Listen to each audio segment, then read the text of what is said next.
Sevgili ürün yöneticileri, yeni bölüme geçmeden önce çok kısa bir duyurumuz olacak. Üretim Bandı ve Migros One işbirliğindeki Ürün Yönetimi 2022 raporu çalışmaları başladı. Bu rapor için sizden bir ricamız olacak. 7-8 dakikanızı alacak bir anketimiz var. Bu anketi doldurmanızı ve etrafınızdaki bütün ürün yöneticileri arkadaşlarınıza paylaşmanızı istiyoruz. Ankete üretimbandı.com/anket linkinden ya da bölüm notlarındaki linkten ulaşabilirsiniz. Katılımınız rapor için çok kritik. Mümkün olduğu kadar fazla ürün yöneticisine de ulaştırabilirseniz çok seviniriz. İyi dinlemeler.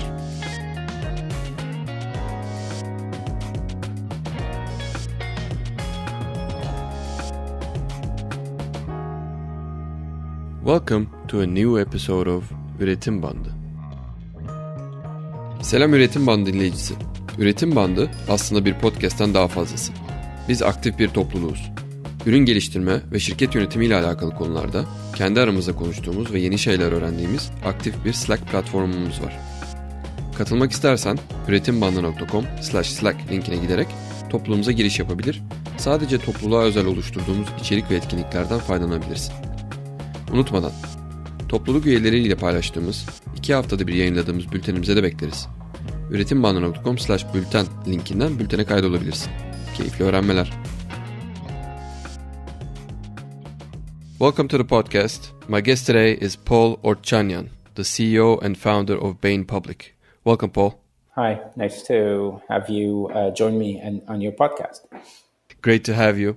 So you're in Montreal, Canada right now. I'm in Istanbul, Turkey. We're far away, but we're having this conversation thanks to the beauty of technology. Before we get into your methodology, I wanted to give you the floor on explaining what you guys do in Bain Public. So yeah, what is it that you do? It's funny, Bain Public started out as a consultancy on product management, but we quickly became a skills enablement company. We work with startups, scale-ups, as well as SMB, mid to large scale organizations on implementing product management into a leadership team. We quickly realized it's not about training product managers. It's really about making sure that the leadership team is empowering the function of product management, understands what they do, understands what they expect from them, understand how to work with a roadmap.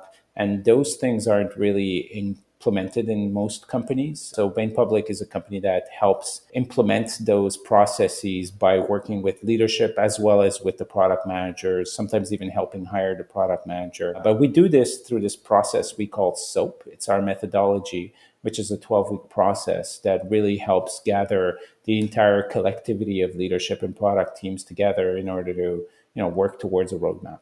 So that's what I want to go next, because that was what got my attention in terms of Bain Public, and then we have a conversation afterwards. The thing that interested me was that you guys basically standardized the product management discipline into week or 12-step program, let's say. Or I don't know if it's a program, or maybe a playbook would be a better word for it. Yeah, the idea of the company name, Bain Public, which in French stands for public bath, came from this concept of, back in the old days, people used to go to public baths and apply hygiene, right? Just take a shower and clean themselves. And I always found that road mapping is really about cleaning the product from all these ideas that are accumulated over a period of time, and just kind of like applying a layer of hygiene. So this way, collectively as a company, you can start anew and just make sure that things are reset in terms of market, competitor, customer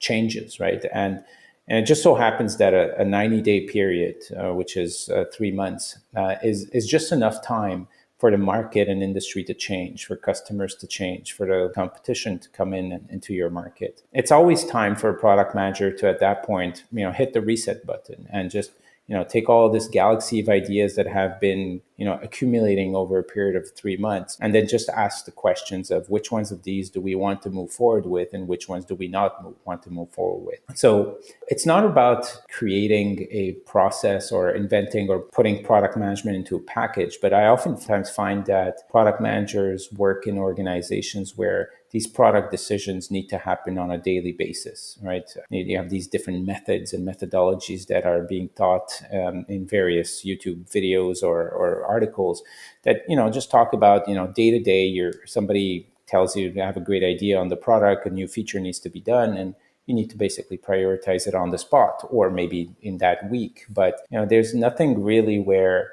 we ask, what do we expect from a product management team over a period of 3 months, right? Like, what does the leadership team should expect to get on week number 1, week number 2, week number 3 in a 3 months time span from a product manager? At which point do we need to do strategy? At which point do we need to prioritize? And at which point do we need to execute, right? Or even outbound communicate a roadmap. So this SOAP was inspired by, best in breed, and I would call it a cocktail of, everything that's being done in product management across the world. Netflix had, with Reed Hastings, had this approach of meeting quarterly with the Netflix leadership team to make decisions. Amazon has this concept of working backwards and writing press releases up front. So it's not as if we invented something. It was just about, if I were to hire a product manager and ask them every 3 months, you need to apply hygiene to the roadmap and just, readjust product direction based on all of these factors that are changing. What should we expect you to do the first month, the second month, and the third month? If that's clear to leadership, then they can empower the product team.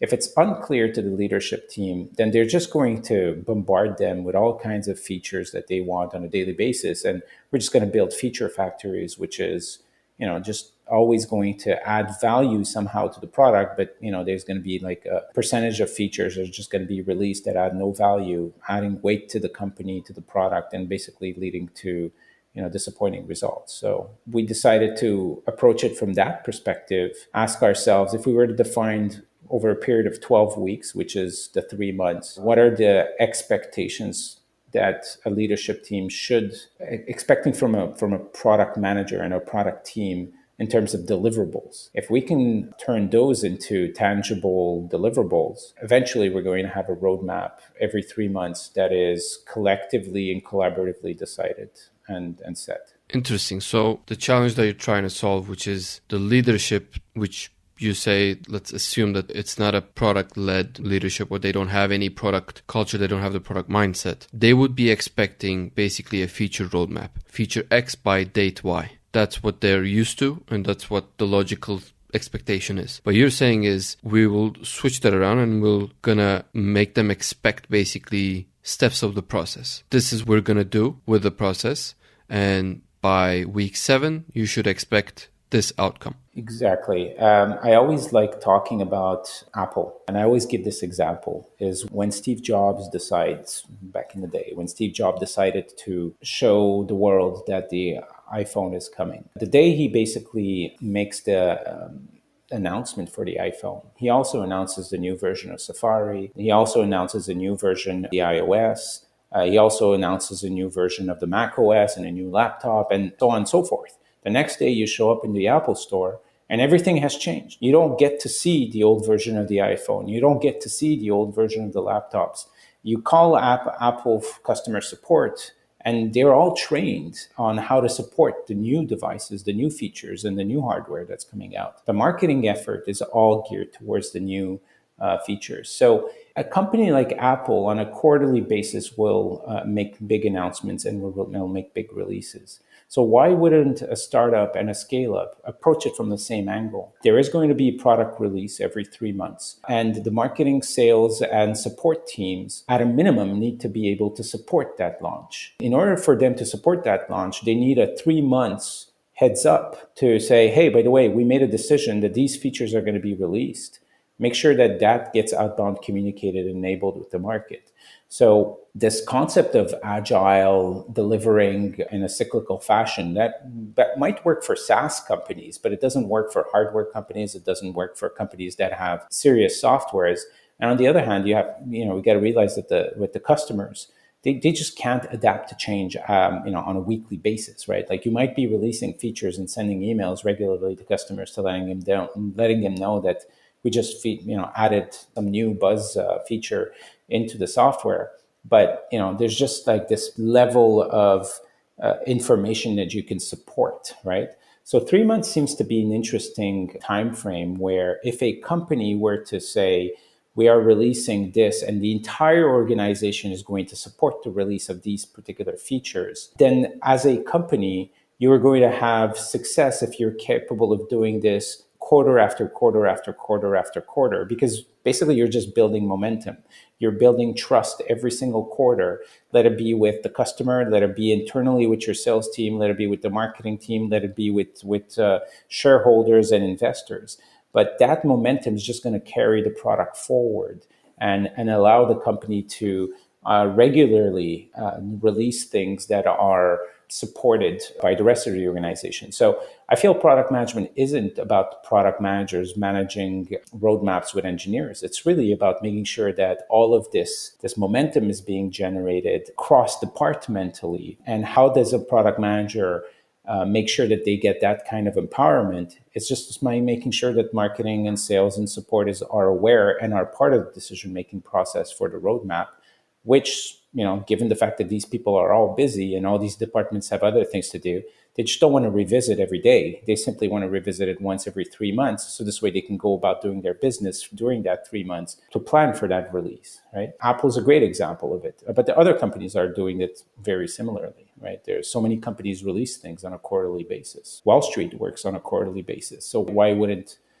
any roadmap where, at least take a hygienic bath on a regular quarterly basis. And that's the foundations of being public. I want to go into the methodology in more detail, but before I do, I also want to ask, for a startup though, 3 months is a very long time. Like you said, for SaaS companies, maybe weekly production, weekly deployment of new features or web-based technologies, let's say, it's more doable. But 3 months, a quarter is quite a long time for like a 10, 15 person company. So does this method also apply for smaller companies, or is there a different version of it? Yeah, it's funny because we've been working, Bank Public has been around for 4 years. We've worked with about 50 companies so far, and I would say that a large majority of those were startups. And originally, the founders of the startups think that 3 months is just a lot of time. But the reality is that to enable a product, which means marketing, sales, support, you still need a lot of time to get it done, no matter how small you are or how big you are. Training a sales team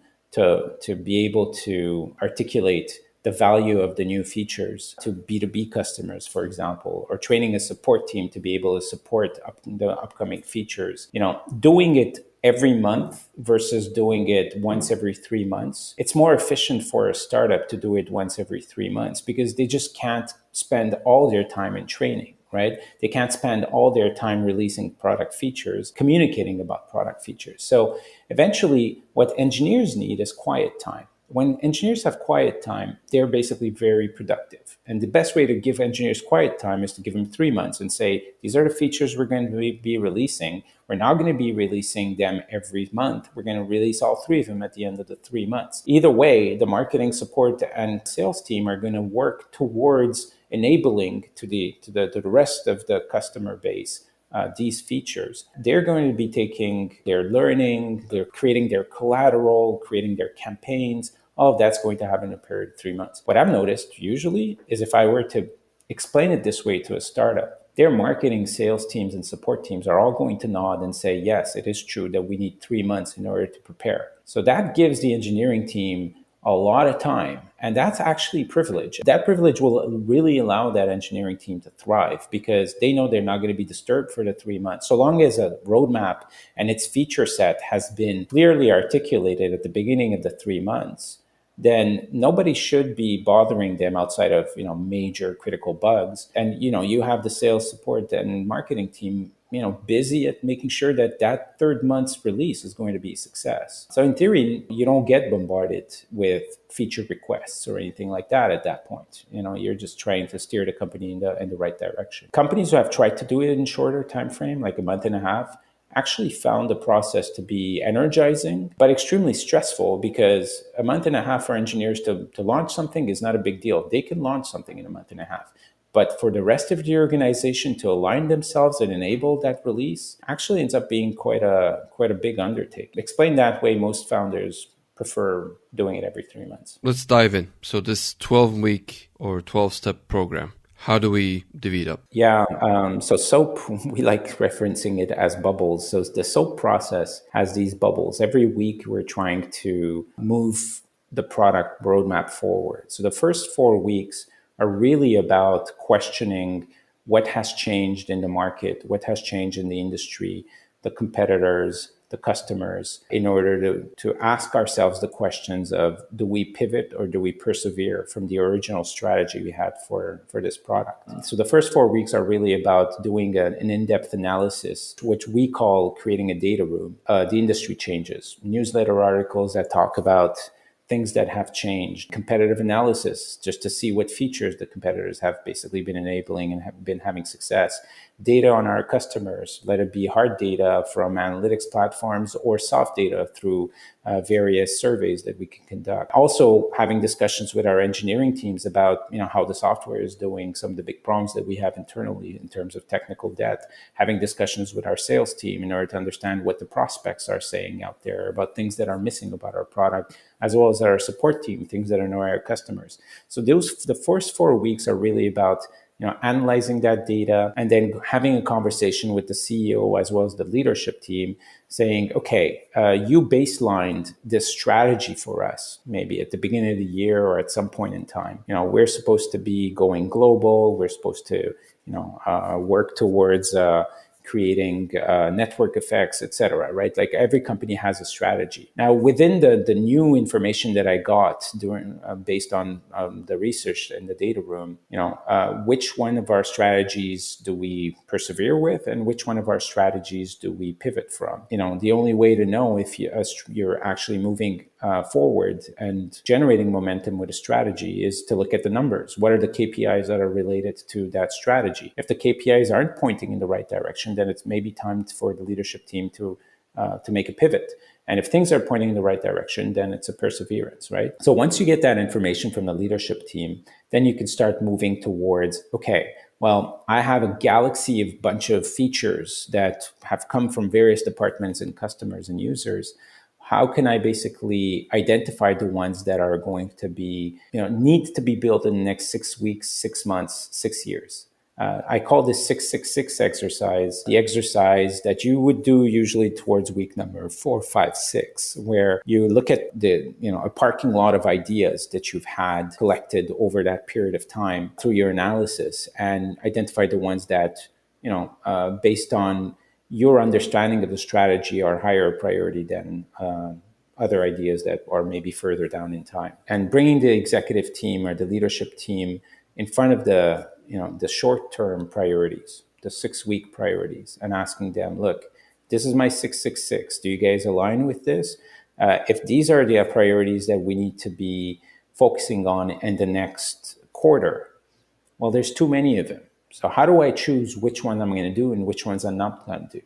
Well, let's not get into the temptation of just allowing the CEO to make that decision or being influenced by a sales team or etc. So the product manager has to, at that point, ask from the leadership team the green light or the okay to basically do a further digging into each one of those initiatives. So try to bring the company face to face with the problems that are really behind those initiatives that were highlighted in the 6 weeks.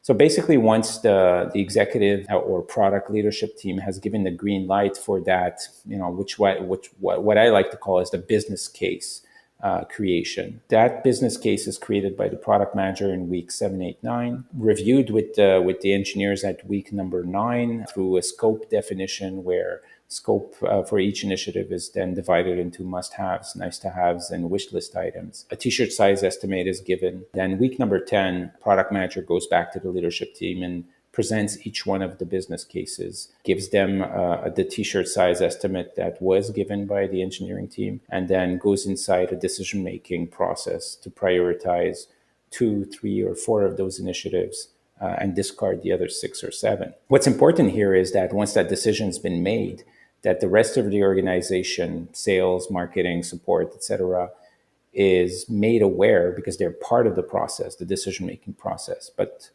it's about making sure that they're aware of what was selected and what was discarded, and be honest enough to say, for the next 3 months, we're not going to touch anything that was discarded. We're only going to be working on the things that were selected. Once that selection is made during week number 11 and 12, the product manager is now working alongside each of these departments, communicating inbounds to the rest of the organization the decisions that were made, working with marketing on understanding what needs to be done in the next 3 months in order to launch these features, working with sales, trying to explain to them what's about to come, and working with the rest of the organization, like the engineering team, breaking down those initiatives into roadmap items that need to be delivered in the next 3 months. So it's a lot of details, but basically high level. The first 4 weeks are really about the data room and the strategy and the pivot versus persevere decisions. Week number 5, 6, 7 are really about getting a green light on short-term priorities and making business cases, reviewing scope. And week number 10 is prioritization. 11, 12 is about communication internally. And at the end of those 12 weeks, the team starts implementing on the roadmap, right? The engineering team starts implementing the roadmap. The marketing support and sales team start creating the collateral they need to support the launch, the upcoming launch in the next 3 months. Whereas the product management team just goes back into week number 1 and starts re-questioning the industry, the market, the users, the competitors, and does the same exercise again. And this is why we call it Bain Public. It's really about hygiene. You have to do this every 3 months. So as the engineering, marketing, sales, and support team get busy with the future, the product management is ready to carve out and redefine the next evolution for the next quarter. So as I see it, the first, let's say, 9 weeks is trying to make things more and more clear, and we start with a basically huge pile of post-its, let's say, of items that we can focus on, that we might focus on, and then we slowly basically increase the clarity on what we're going to select from all those. And the week 7, 8, 9, as you said, is preparing those business cases. So I want to dive into those business cases. What detail, at what fidelity should we have those business cases? So the business case's most important element is the problem. You need to identify where the problem is and put numbers against it. So it's really about understanding where does it hurt the company the most? Where does it make the company feel ashamed the most? And come and put the leadership team face to face with some of these problems is the most important element of the business case. So a third of the time of the product manager is spent on identifying those problems. So it could be going and grabbing data from the analytics platforms to identify that there's churn happening, or that there is a customer engagement's not happening at the numbers that we want it to be. So if you're able to identify numbers that way, that's great. The other way you can identify the numbers is really by having customer discussions and surveys to validate that there is really dissatisfaction, poor NPS scores, and customer satisfactions being bad, a large amount of bugs. But then we can also go into the sales team, if you're a B2B company, identifying how long is the customer acquisition cycle time, what is the customer acquisition cost, and is that the real bottleneck? So ultimately, it's about identifying the problems, the bottlenecks that are really causing the product to thrive. And then it's about defining what would be the objective. The objective would always be solving the problem. What would be the key results that we're expecting out of it? There would be moving the metrics that are currently problematic into positive metrics, right? And what would be the impact of moving those metrics? Then the impact would always be a future that basically has a lot of value for the organization, for the customer. The impact isn't always about the customer, right? We often think about product management as it being very customer focused. Oftentimes the features that we create add a lot of value to the customers, but it also adds additional revenue for the organization, or it can basically increase trust with the users, or it could create a competitive advantage. So it's always about identifying what the resolution of the problem could have as a positive impact to the organization. And then the hardest part is really defining the scope. Well, okay, so if you're going to solve this problem, then what would be the must-have scope? And this is where concepts of lean startup come in. What is the minimum viable product that you would do, right? So in this case, it would be, what is the minimum viable feature set to get this off the ground and solve the problem? And then if you had extra time, what would be the nice-to-have features to add to it in order to make it even better? And if you even had more time, what would be the wish list features that would really make it into the best feature ever. Once we've defined those three scope and columns, I would say, like column A is the must-haves, the nice-to-haves, and the must-haves. The commitment for the 3 months period would be just to complete the must-haves. And if you can complete the must-haves, if the engineering team has time, they can go into the nice-to-haves and get those done. But realistically, the expectation is set only to complete the must-haves. That's really the depth of these business cases. It's really about associating it to a problem. And oftentimes we write business cases in terms of, this would be great for the company, etc. But, if you want to sell a roadmap to an executive team, you need to put the company's worst problems in front of them, right? That's the best way to sell some of these features. So it's not about this feature is great because it has great potential. It's really about we suck at something and we need to make this better, right? And oftentimes by trying to make a problem better, we could make the product better. And that ultimately is going to add the value the customer sees in the product that's going to make the product into the product it ought to be, right? So product management isn't about you coming up with great ideas, but product management is about solving a bunch of problems the current customer has or the business has through a variety of scope items that could be enumerated and defined in a business case. By the end of the week 12, or by the time that we start actually building things, we still have a rough idea of, we do have the must-haves. We have scoped it out. We have identified the problems that we're going to focus on. But there's still a buffer for change, right? Yeah, so there's this concept of letting the company in on this new approach, which is the approach that most humans don't prefer, which is instead of saying we're going to deliver something in 3 months and we're going to fix the scope, we're going to do the opposite. We're going to fix the time to 3 months. We're going to fix our engineering team to what we have. And we're going to give ourselves a lot of scope variability. So ultimately, the product manager defines the must-haves, the nice-to-haves, and the wish list items, and commits the engineering team on delivering the must-haves in a period of 3 months. But product management is a tricky profession where we don't have control over the engineers falling sick, the engineers quitting, and all of the turmoil that can happen inside an engineering team. So the actual throughput of that team is not under your control. So the only thing you could do is basically adapt yourself in that period of 3 months to whatever can happen.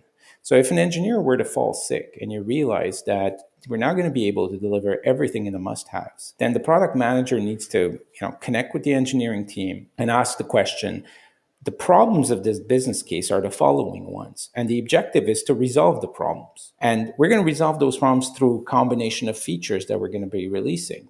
But if we don't have the resources to release all these features, then what other features can we release in order to solve the problem correctly? So there's a lot of negotiation being done between the product manager and the engineering team where maybe a must-have item can be dropped midway through the 3 months time frame and replaced by a bunch of nice-to-haves. Or the engineering team can suggest a constructive approach to solving some of those problems that weren't really thought through the first time around, right? So product management is not really committing to the executive and leadership team to delivering a bunch of features. They're simply committing to delivering a solution to a bunch of problems. So whatever combo of features get released at the end of 3 months is a solution to a problem. So the engineering team and product team are working collaboratively during the 3 months time frame, just negotiating on the scope, identifying elements that will really help solve the problems and identifying the ones that won't help solve the problem. And that really empowers the engineers to be able to come to the table with constructive solutions. And it also allows the product manager not to define the how, which is what people hate, right? And simply to be negotiating on the what. Okay, well, what can solve this problem? I identified the problem and I sold the problem to the leadership team and I told them that I'm going to find a solution. Now the engineering team has one less engineer. How do we figure this out? Let's solve the problem together. And there's nothing more energizing for an engineering team to be able to solve problems together. So nothing is prescriptive. Nothing is at the end of the 9 months or of the 12 weeks defined as being, this is the final scope. and we have 3 months to execute it. It's more like, here's the problems that we're going to solve. Let's communicate that back to the clients through marketing, sales, and customer support preparation that we need to do. Let the engineers figure out how to solve the problem. And midway through the quarter, we will write some how-to documentation. We'll create a video. We'll give it to the support team. We'll train inbounds, our support team and our sales team. And then by week number 12, all the solution to those problems are going to be released. If anybody's going to be disappointed in the company, it's going to be the company disappointed as the product and engineering team because they didn't solve a problem.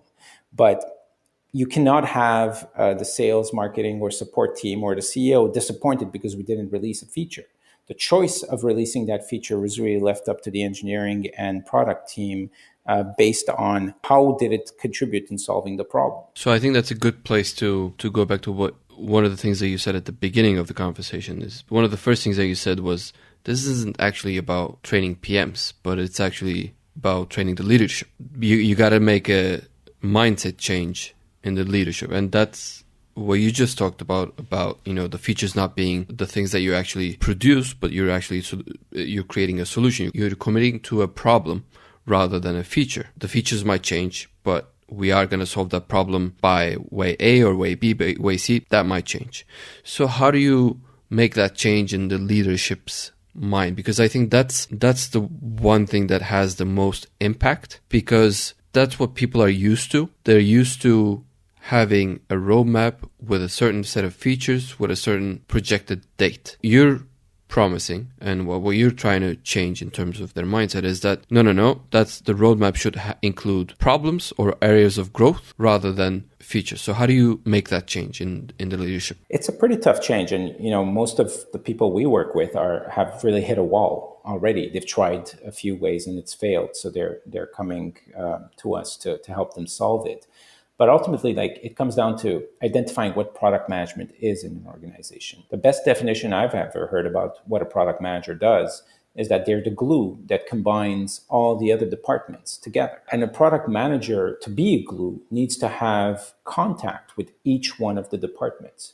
So the first things we do when we start this whole process is we bring in the leadership of an entire organization. Oftentimes, they don't know what the leadership team is. What is a product leadership team? Is that the same thing as the C-suite, the executives of an organization?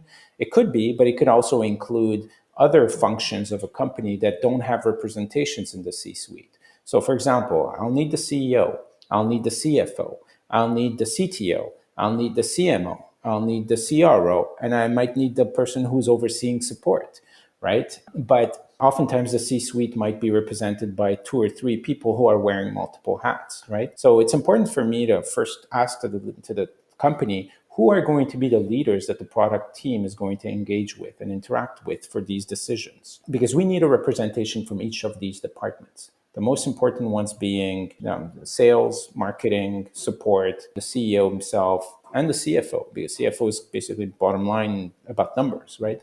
And then you have all these extra departments, HR, etc. But these 5 that I enumerated are the most important ones. So we established that leadership team, and then we asked them to spend the first 3 weeks of the SOAP process working alongside the product manager on defining and baselining the high-level strategy for the company. Because ultimately, what we expect as a product team from leadership is for them to at least tell us which direction the company needs to go, right? So those first 3 weeks are really about extracting from them all the information that's inside their head and into a document that's going to be properly used by product management. So this way we can re-question the leadership team on a regular basis on, has the strategy changed, right?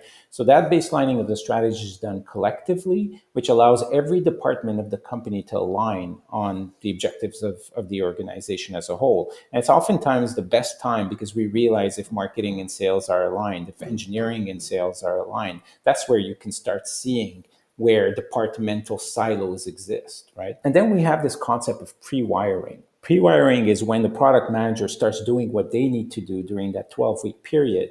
But every time that they come up with a particular conclusion or a particular finding, then their job is to escalate it up to some of these leaders who represent various departments and try to get sympathy from them or their point of view on or their take on the particular situation. So let's say I identified some of the problems for the company. I can go to the CFO and ask them, are you aligned with these problems? Are you aware of these problems? Do you have additional data about these problems that we don't have about? So pre-wiring is about the product manager having these informal meetings with various leadership stakeholders asynchronously. And the key term here is asynchronously. If you get inside a formal meeting with leadership, that is CFO, CMO, CRO, CEO, then there's going to be some kind of bias where everyone's going to agree with what the CEO says or the person who has the most influence in the room. So it's important for the product manager to, during the 12-week process, to gather data asynchronously, having one-on-one meetings with each one of these stakeholders, 5 to 10 minute meetings, just to make sure that there is sympathy towards what is being communicated, as well as additional information that is now being given to them. So ultimately, when you get into a meeting where you're trying to prioritize and you have all these stakeholders together in the room, nothing really is supposed to be a surprise to them. They probably have had multiple discussions separately with the product manager. So they're able to collectively make a decision, right? But ultimately, the product manager having these discussions separately has also allowed for the product manager to identify what we like to call grenades. Who is that person? Which department is the department who's against this particular feature? And even if you've identified the problem and expressed it to them, let's say marketing is completely against a particular feature, right? And even if you are able to make the business case to them, asynchronously having a separate one-on-one discussion, you realize that they're about to object to that one for fundamental reasons you don't understand. So getting into a meeting room and having yourself and the entire executive team completely, derailed by a team member who doesn't want a particular feature on the roadmap is just a big waste of time. So not only your waste of time as a product manager, but the entire leadership team's time. So this pre-wire concept is really about having the product manager work asynchronously with each one of these departments, making sure that the grenades are not only identified, but also handled.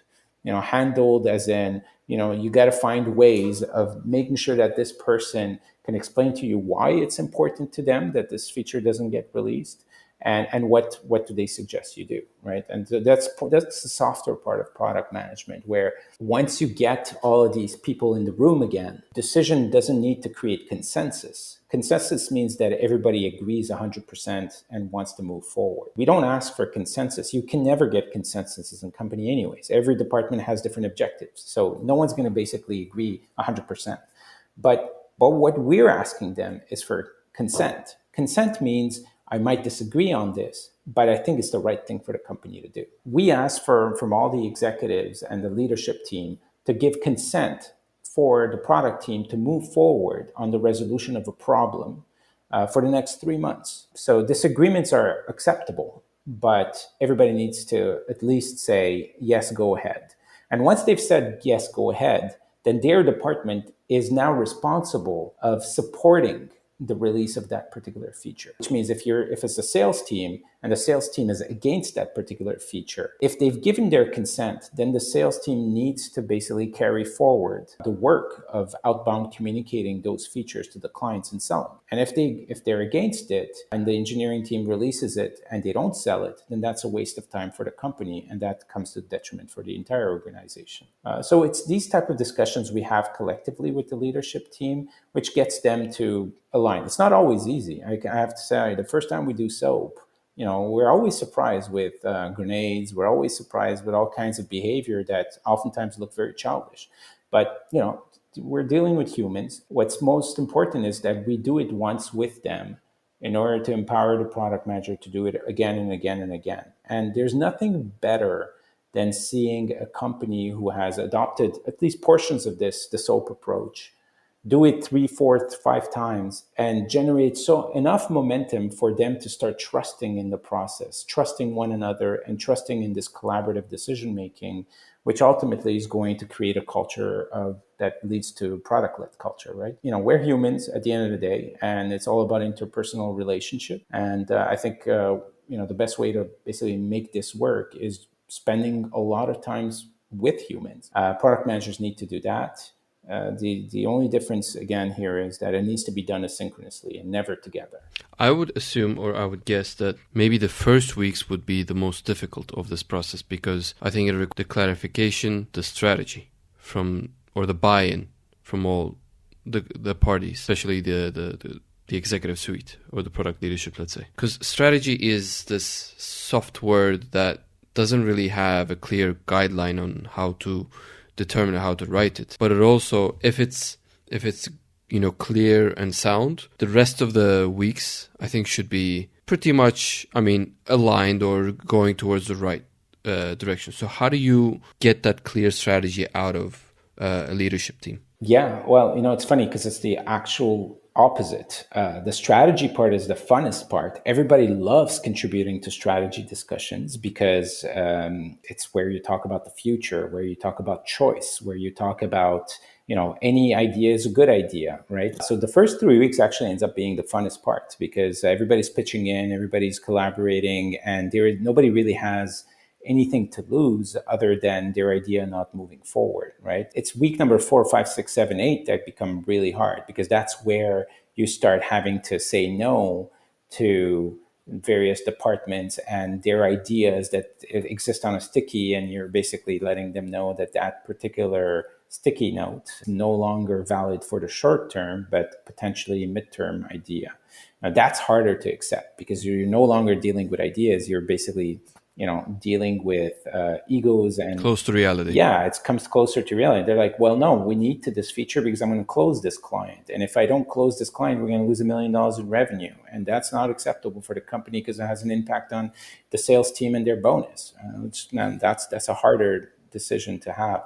So actually, I find the first 3 weeks are the ones where I get the most reputational capital in some ways with the leadership team. That's where all the departments are working in unison, and you as a product manager, you're using that input to basically, earn a lot of reputation points that you put in the bank. Because starting week number 4, the engineer might come into you and say, look, this technical debt issue is a ticking time bomb and we need to address it in the short term. And you've discarded and you put in the midterm. Why did you do that? And this is where, as a product manager, you can come back and say, look, we had this discussion.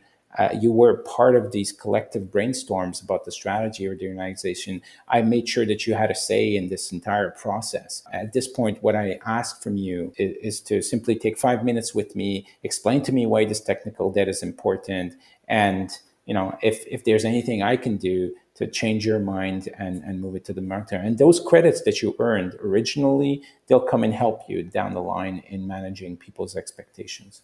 So ultimately, you're never saying no. You're just saying no, not now. But that no, not now conversation is always one that's a difficult one. But the strategic discussions you've had earlier on at least gives you the credibility to be able to say no. How do you convey the idea of this MVP? Because I think that's also new for, let's say, non-product team or non-technology teams. I think the definition of MVP, I think it can mean different things to different teams. It's a dangerous word. Yeah, the basic understanding of MVP is, okay, we'll do less features. That would be okay, we won't do this, we won't do this, we won't do this, but it needs some sort of a homogeneity in terms of value. I found that it's more difficult to explain to non-experienced product people. Yeah. Well, the funny thing is that I always look at Mozart as a great example. Mozart's a one-person genius. And he was able to create amazing music in very short amounts of time. But you could take 20 average musicians and they wouldn't be collectively capable of doing in 1 year what Mozart can do in 1 day. And that's the case with engineering teams. You don't know what that engineering team is capable of doing in 3 months. They could be a bunch of Mozarts in there, or they could be a bunch of average musicians. Right? But it's all really comes down to how motivated they are, how they support one another, how they communicate with one another, and how they solve problems together. Ultimately, when you're defining this minimum viable product, and in this case, you're looking at one of the short-term initiatives in the roadmap, and you're saying this is the must-have scope. Again, it's a very a liquid proposition. You're saying this scope is not the must-haves. This is a negotiation starting point, and we're basically going to elaborate on it as the quarter moves along. And based on whether we have Mozarts or 20 average musicians, we should be able to come up with something extraordinary. So I don't really like talking about the scope, nor do I show the scope to the leadership. I find that the SOAP process actually asks the engineers to give a t-shirt estimates on the scope and to discuss it together before the proposal goes to the executive team. And this is part of this empowering element that, that no decision is made until the engineering team has had a say, right? So they had a say. So they feel that ultimately out of the 6 initiatives that when we only have to choose 2 or 3 priorities, they had a say on all 6. And finally, the executive team chose 2. That already motivates them because nobody told them what to do. They were the one who told the executive what can be done, right? And after that, the product manager coming back and saying, these are the 2 initiatives that we selected for the next 3 months with the leadership team. Now we need to execute on it. Let's work together and figure out how much of these must-haves can we knock off and what are the other nice-to-haves that we could do if time permits. Then it's a constructive approach to solving problems. And an engineer ultimately wants to solve problems. That's why they become engineers. Solving problems collectively is a drug that makes them want to do more. There's nothing more demotivating than an engineer than to being told what to do, how to do it, and to whiplash him regularly, asking him to change priority. By removing that, you're giving him a favor. You're saying, look, I'm only asking you to solve the must-have problems, but I believe in you, and I know you can do this. And I know that by the end of the 3 months, we're going to be able to deliver more. I think and usually we do. The main theme that I get from reading about your material and what you're saying right now is communication is probably the most core pillar of this entire thing all through the process. The frequency of it, the reach of the communication network, things that you talk about, I think they determine the quality of the outcome at the end of those 12 weeks. Yeah. And a wise man once said, show me a problem and I can identify a communication breakdown somewhere in there. And we're all humans. Software development is about human interactions. And I think that in some ways, the companies that thrive are the ones that know how to communicate well, are the ones that have people who have the empathy to work together and are willing to solve problems together. And a product manager ultimately is just the person who glues these people together and tries to increase the level of communication, preventing those breakdowns from happening. And so in some ways, product managers are just shrinks, and unofficial team shrinks. We're like team coaches. We're just trying to make every player, let it be the sales team, the marketing team, the CEO, and all these leadership members, play together. And we're doing that using the strategy that they come up with, questioning it regularly, and just motivating them to go out there and deliver on it. So if a product manager doesn't have the ability to listen to other team members, doesn't have the ability to frame problems in a way that allows them to see the value of the solution, then you're not doing product management. That's actually the reason why we basically decided to do what we do. It's like we feel that product managers out there who oftentimes fit inside company cultures that don't have this communication element fail. And they will fail mainly because they ask themselves the question, is my job to pump out features or is my job to work on the communication in between departments and be that glue in between them? And the reality is that as a product manager, you need to walk inside a company, look at the culture and say, can I change this culture? And if you're lucky that the culture exists, even better for you. But if you're unlucky, then the choice you have is I either change it or I get the hell out of here. And, I think that the more organizations are ready to accept the fact that product managers are out there to change cultures, to make it into teamwork, make it into a collaborative, consent-driven culture, the better you are. But if you evaluate a product manager just based on the number of features they're pumping out, then you have pretty poor culture in your company. How can people learn more about the SOAP methodology and what Bain Public does? Yeah, we're very transparent. So we have about 60 articles on our blog, on our website. Just go and click on the article link. We have ebooks. You can basically just sign up and we'll send it to you. We have a newsletter. We have a social media platform that's constantly talking about product management and a lot of collateral that we just give away. And we give a lot of workshops away as well. And we're part of many podcasts. So if you just, want to self-serve. Everything's out there on the Bain Public website that allows you to learn and apply some of these processes. And if you want us to come in and help you change the culture of your organization, we're more than happy to do so as well. Perfect. Thank you so much for taking the time, Paul. It was great learning about Bain Public and the SOAP methodology. Thanks for taking the time. No, thank you very much. It's always fun to talk among product managers, and I definitely hope that this has an impact everywhere in the world. Absolutely. And thank you to everyone who's listening, and see you at the next episode.